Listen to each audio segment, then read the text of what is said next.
आप में से बहुत ऐसे इन्वेस्टर हैं जो म्यूचुअल फंड में इन्वेस्ट तो करते हैं लेकिन कई बार कैलकुलेशन में कंफ्यूज आते हैं। क्या म्यूचुअल फंड में जो रिटर्न मिल रहा है वो सही है भी या नहीं है। कई बार गलत आप वहाँ पे एक एनालिसिस कर लेते हैं और उसके बेसिस पे आप एक बहुत बड़ा गलत डिसीजन वहाँ पे ले लेते हैं।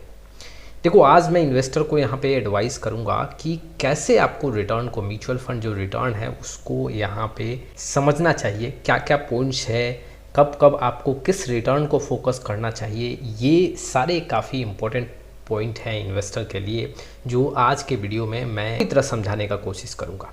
आपने कई तरह के रिटर्न के बारे में सुना होगा। म्यूचुअल फंड रिटर्न की बात कर रहा हूँ, XIR रिटर्न, यहाँ पे absolute return, annual return, CAGR, ये टर्म्स यूज होते हैं रिटर्न के मामले में। और आपने कई बार गलत रिटर्न को देख के आप वहाँ पे गलत डिसीजन लेते हो, और कई बार म्यूचुअल फंड हाउस भी आपके सामने कुछ वैसा फिगर रख देती है जिससे आप काफ़ी अट्रैक्ट होकर वैसे म्यूचुअल फंड में पैसा लगाना स्टार्ट कर देते हो।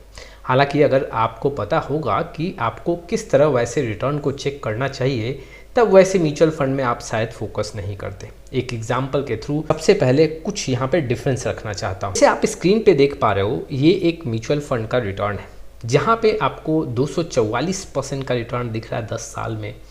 ये आप देख सकते हो, कई ऐसे म्यूचुअल फंड हाउस है आपके सामने ऐसे आंकड़े लेके आएंगे कि 10 साल में 244% का रिटर्न।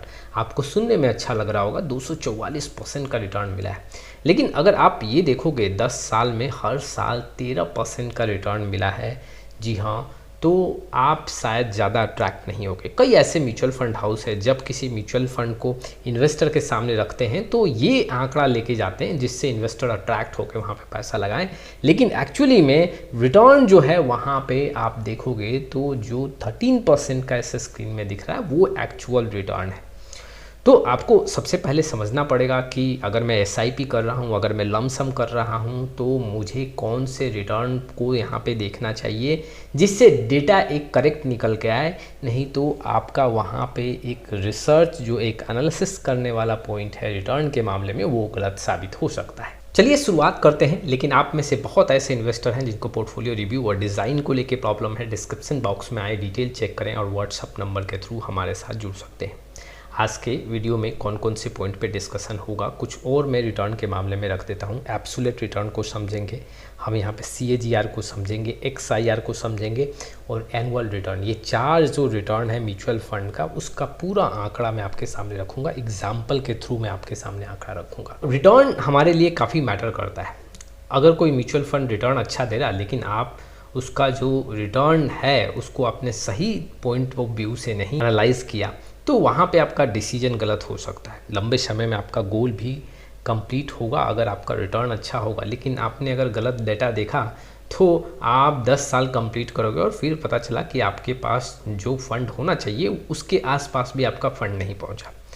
सबसे पहले मैं एग्जाम्पल आपके सामने रखता हूँ, आप ये एग्जाम्पल देख लो। इस एग्जाम्पल को हम हर एक जो रिटर्न का पॉइंट है उसमें हम अप्लाई करके समझेंगे। यहाँ पे जो एक एग्जांपल है आप देख सकते हो, अगर एक इन्वेस्टर मान लो 1 लाख रुपए किसी ABC इक्विटी फंड में इन्वेस्ट करता, हम ये सोचते हैं कि 1 जनवरी 2020 को वो इन्वेस्ट कर रहा है। 1 जनवरी 2024 को जो वो इन्वेस्टमेंट है वो करीबन 1,80,000 का देखने को मिल रहा है। तो यहाँ पे 4 साल का होल्डिंग पीरियड है। 4 साल में यहाँ पे देखोगे 1 लाख का वो 1,80,000 बन गया। अब देखो, सबसे पहले मैं आपके सामने इस एग्जाम्पल के थ्रू एब्सोल्यूट रिटर्न को यहाँ पे स्क्राइब करूँगा। देखो, एब्सोल्यूट रिटर्न अगर देखें तो यहाँ पे आप देख सकते हो जो देखने को मिल रहा है इस 4 साल के ड्यूरेशन में, वो आप कैलकुलेशन देख सकते हो 80% का यहाँ पे एब्सोल्यूट रिटर्न है। देखो, एब्सोल्यूट रिटर्न जब 1 साल से कम समय का डेटा होता है, जब रिटर्न होता है, तो हम एब्सोल्यूट रिटर्न देखते हैं। और छोटे समय पे ये एब्सोल्यूट रिटर्न का डेटा काफ़ी ज़्यादा एक्यूरेट माना जाता है। स्पेशली मैं यहाँ पे लमसम इन्वेस्टमेंट की बात कर रहा हूँ।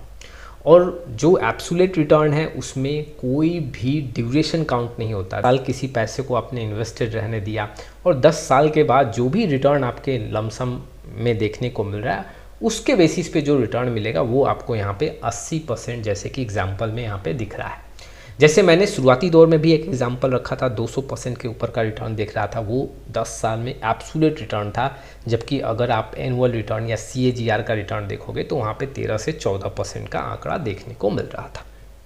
अब इन्वेस्टर को समझना पड़ेगा कि एब्सोल्यूट रिटर्न कभी भी SIP के लिए यूज़ नहीं होता है, कभी भी लंबे समय के लिए आप इसको यूज़ नहीं कर सकते हो, सिर्फ शॉर्ट ड्यूरेशन के लिए यूज़ कर सकते हो। यहाँ पे आपको 80% का रिटर्न दिख रहा है, जबकि ये एक्यूरेट नहीं है। ये जो 80% का रिटर्न है ये आपको अट्रैक्ट तो कर रहा है, लेकिन अगर एक्चुअल में देखोगे कि आपको कितना रिटर्न बनता हुआ हर साल देखने को मिला तो आप काफ़ी मायूस भी हो सकते हो और रिटर्न काफ़ी कम भी आपको देखने को मिल सकता है। अब चलते हैं CAGR पे।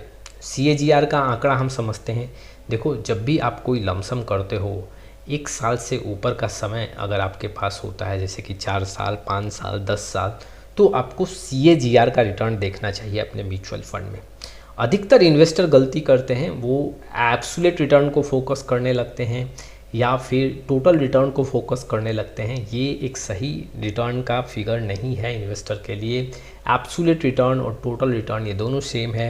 देखो, CAGR का एग्जांपल अगर मैं आपके सामने रखूं तो वही एग्जांपल, जी हाँ, 2020 में अगर 1 लाख का इन्वेस्टमेंट हुआ तो अगर 2024 के जनवरी में वो 1,80,000 बन गया, तो यहाँ पे कैलकुलेशन देख सकते हो 15 से 16% का रिटर्न है, 15.8% का यहाँ पे रिटर्न देखने को मिल रहा है।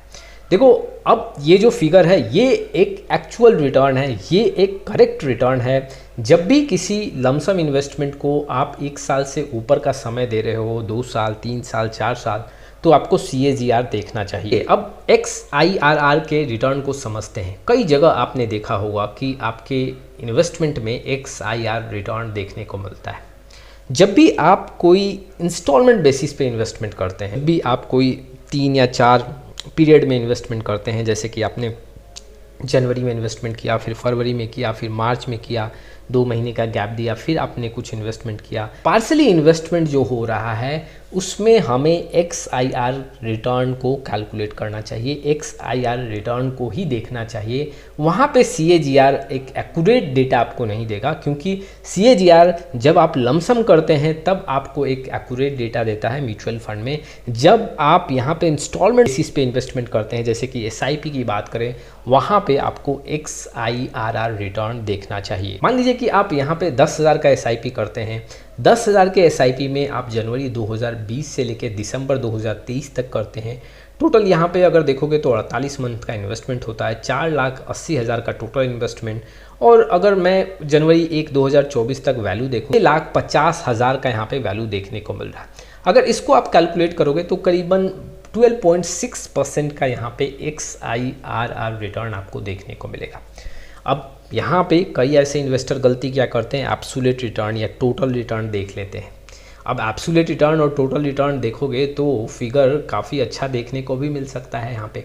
तो ऐसी स्थिति में मैं इन्वेस्टर को बताऊंगा कि आपको यहाँ पे समझना पड़ेगा कि SIP में आपको XIRR रिटर्न ही देखना है। अब देखो, एनुअल रिटर्न पे हम आते हैं। एनुअल रिटर्न एक पॉइंट टू पॉइंट रिटर्न जब हम कैलकुलेट करते हैं साल का, उसको हम एनुअल रिटर्न कहते हैं। लोग की 1 लाख रुपए 1 जनवरी 2022 को इन्वेस्ट किया, 1,30,000 1 जनवरी 2023 को देखने को मिला, और इसके हिसाब से जो एनुअल रिटर्न हुआ उस साल का यहाँ पे 30% देखने को मिल रहा है। अब मैं थोड़ा समराइज कर देता हूँ एक टेबल के थ्रू। आप यहाँ पे देख सकते हो जो एब्सोल्यूट रिटर्न है वो टाइम कंसिडर नहीं करता, कंपाउंडेड नहीं होता, वो सिर्फ शॉर्ट टर्म के लिए एक कैलकुलेशन काफ़ी अच्छा है, और SIP के लिए वो कैलकुलेशन यूज़ नहीं होता। CAGR में टाइम को भी कंसीडर किया जाता है, कंपाउंडेड का भी वहाँ बेनिफिट मिलता है, और लमसम जो है, जो ओवर टाइम का कैलकुलेशन है, वो यहाँ पे आपको देखने को मिलता है। SIP के लिए कैलकुलेशन नहीं है। XIR की बात करें तो यहाँ भी टाइम को कंसीडर किया जाता है, कंपाउंडेड का बेनिफिट यहाँ भी आपको देखने को मिलेगा। SIP टॉपअप्स जो है ये इसके लिए बेस्ट होता है, और ये SIP के लिए कैलकुलेशन जो है ये काफ़ी परफेक्ट है।